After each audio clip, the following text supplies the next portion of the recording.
अभी तक अपने चाणक्य नीति के 5 अध्याय सुने। अब हम शुरू करने जा रहे हैं 6वां अध्याय। तो चलिए आरंभ करते हैं। 6वें अध्याय के आरंभ में श्री चाणक्य हमें समझाते हैं कि मनुष्य शास्त्रों को पढ़कर धर्म को जानता है और मूर्खता को त्याग कर ज्ञान की प्राप्ति करता है तथा शास्त्रों को सुनकर मोक्ष प्राप्त करता है। श्री चाणक्य कहते हैं कि पक्षियों में कौवा, पशुओं में कुत्ता, ऋषि मुनियों में क्रोध करने वाला और मनुष्यों में चुगली करने वाला चांडाल अर्थात नीच होता है। पाप कर्म व चुगली करने वाला मानव जीवन में दोष माने गए हैं। इन्हें करने वाला मनुष्य ऋषि मुनि होने पर भी चांडाल होता है, जैसा पक्षियों में कौवा और पशुओं में कुत्ते को नीच माना गया है।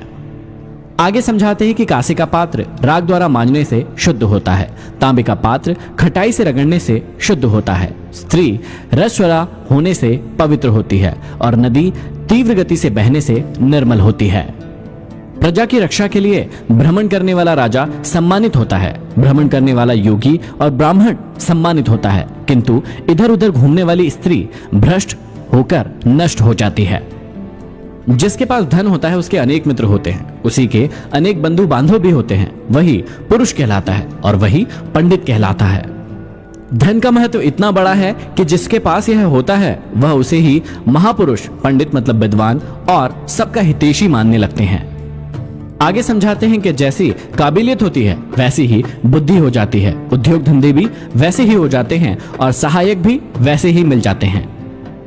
काल अर्थात समय या मृत्यु ही पंचभूतों पृथ्वी, जल, वायु, अग्नि और आकाश को पचाता है और सब प्राणियों का संहार भी काल ही करता है।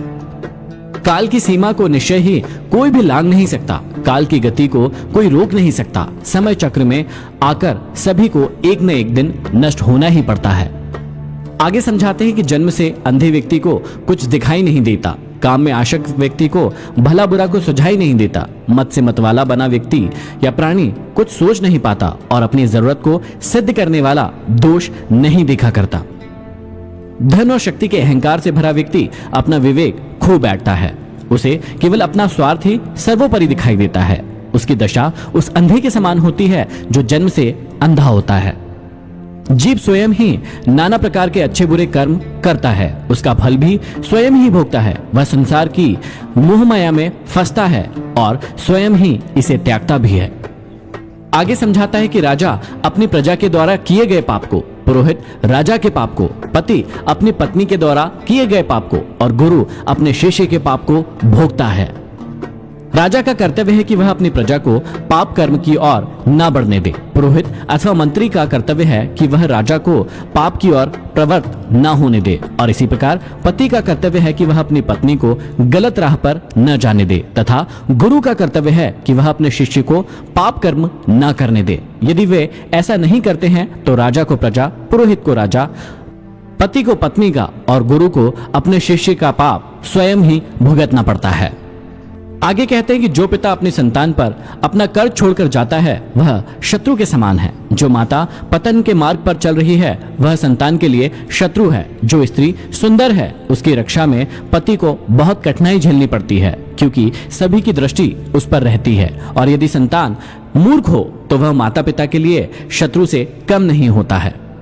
आगे समझाते हैं कि लोभी व्यक्ति धन का लालची होता है, अहंकारी व्यक्ति अपने अहंकार की संतुष्टि चाहता है, उसे नम्रता से वश में करना चाहिए। मूर्ख व्यक्ति की इच्छा अनुसार कार्य करके उसे बहला फुसलाकर वश में करना चाहिए और विद्वान व्यक्ति के सम्मुख कभी झूठ नहीं बोलना चाहिए, उसे सच्चाई से ही वश में करना चाहिए।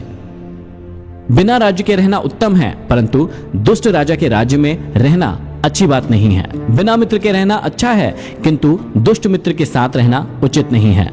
बिना शिष्य के रहना ठीक है, परंतु नीच शिष्य को ग्रहण करना ठीक नहीं है। बिना स्त्री के रहना उचित है, किंतु दुष्ट और उल्टा स्त्री के साथ रहना उचित नहीं है। आगे चाणक्य समझाते हैं कि शेर और बगुले से 1-1, गधे से 3, मुर्गों से 4, कौवे से 5 और कुत्तों से 6 गुण हमेशा किसी भी मनुष्य को सीखने चाहिए। इन्हें समझाते हुए कहते हैं कि काम छोटा हो या बड़ा, उसे एक बार हाथ में लेने के बाद कभी नहीं छोड़ना चाहिए। उसे पूरी लगन और सामर्थ्य के साथ करना चाहिए। जैसे शेर पकड़े हुए शिकार को कदापि नहीं छोड़ता, शेर का यह गुण हमें अवश्य लेना चाहिए। अर्थात मनुष्य जो भी काम करे उसे पूरी शक्ति और लगन के साथ करे, पूरा साहस और सामर्थ्य लगा दे। कार्य करते समय इन बातों को न देखे कि कार्य बहुत छोटा है, उसे तो बस हम यूं ही कर लेंगे। यह अवस्था आलस्य की होती है। शेर को जब हमला चाहे हाथी पर करना हो या फिर किसी हिरण पर करना हो, वह एक से आक्रामक मुद्रा बनाकर एक से साहस और वीरता के साथ हमला करता है। आगे कहते हैं कि सफल व्यक्ति वही है जो बगलों के समान अपनी संपूर्ण इंद्रियों को संयम में रखकर अपना शिकार करता है। उसी के अनुसार देश, काल और अपनी सामर्थ्य को अच्छी प्रकार से समझकर अपने सभी कार्यों को करना चाहिए। हमें बगुले से यह एक गुण ग्रहण करना चाहिए, अर्थात एकाग्रता के साथ अपना कार्य करे तो सफलता अवश्य प्राप्त होगी। अर्थात कार्य को करते वक्त अपना सारा ध्यान उसी कार्य की ओर लगाना चाहिए, तभी सफलता मिलेगी। बगुला वही ध्यान लगाकर बैठता है जहां मछली मिलने की आशा होती है, अन्यथा उड़कर दूसरी जगह चला जाता है। आगे समझाते कि अत्यंत थक जाने के बाद भी बोझ को ढोना, ठंडे गर्म का विचार ना करना, सदा संतोष पूर्वक विचरण करना, ये 3 बातें हमें गधे से हमेशा सीखनी चाहिए। बुद्धिमान व्यक्ति को कभी भी अपने कर्तव्यों से विमुख नहीं होना चाहिए। उसे अपने कार्य को बोझ नहीं समझना चाहिए, ऋतुओं के प्रभाव को भी अनदेखा कर देना चाहिए और संतोष के साथ अपने कार्यों को करते रहना चाहिए। ये 3 गुण गधे में पाए जाते हैं जो हमें अपनी जिंदगी में सीखना चाहिए। आगे समझाते हैं कि ब्रह्म मुहूर्त में जागना, रण में पीछे ना हटना, बंधुओं में किसी वस्तु का बराबर भाग करना और स्वयं चढ़ाई करके किसी से अपने भक्ष को छीन लेना, ये चारों बातें हमें मुर्गे से सीखनी चाहिए। वह सुबह उठकर बांग देता है, दूसरे मुर्गों से लड़ते हुए कभी पीछे नहीं हटता। वह अपने खाद्य पदार्थों को अपने चूजों में साथ बांटकर खाता है और अपनी मुर्गी को समागम में संतुष्ट रखता है। आगे चाणक्य कौवे के 5 गुण समझाते हैं। कहते हैं कि संभोग हमेशा गुप्त में करना चाहिए, छिपकर चलना चाहिए, समय समय पर सभी इच्छाएं वस्तुओं का संग्रह करना चाहिए, सभी कार्यों में सावधानी रखनी चाहिए और किसी पर जल्दी विश्वास नहीं करना चाहिए। ये 5 बातें कौवे से हमें जरूर सीखनी चाहिए। अब बताते हैं कुत्ते के 6 गुण। बहुत भोजन करने की शक्ति रखने पर भी थोड़े भोजन में ही संतुष्ट हो जाए, अच्छी नींद सोए, परंतु जरा से खटके पर ही जाग जाए, अपने रक्षक से प्रेम करे और शुद्धता दिखाए। इन 6 गुणों को हमें कुत्तों से सीखना चाहिए। यदि आप इन सभी गुणों को अपनी जिंदगी में उतारेंगे तो आपको सफलता अवश्य मिलेगी। यह था भाग 6। अब हम बढ़ते हैं भाग 7 की ओर।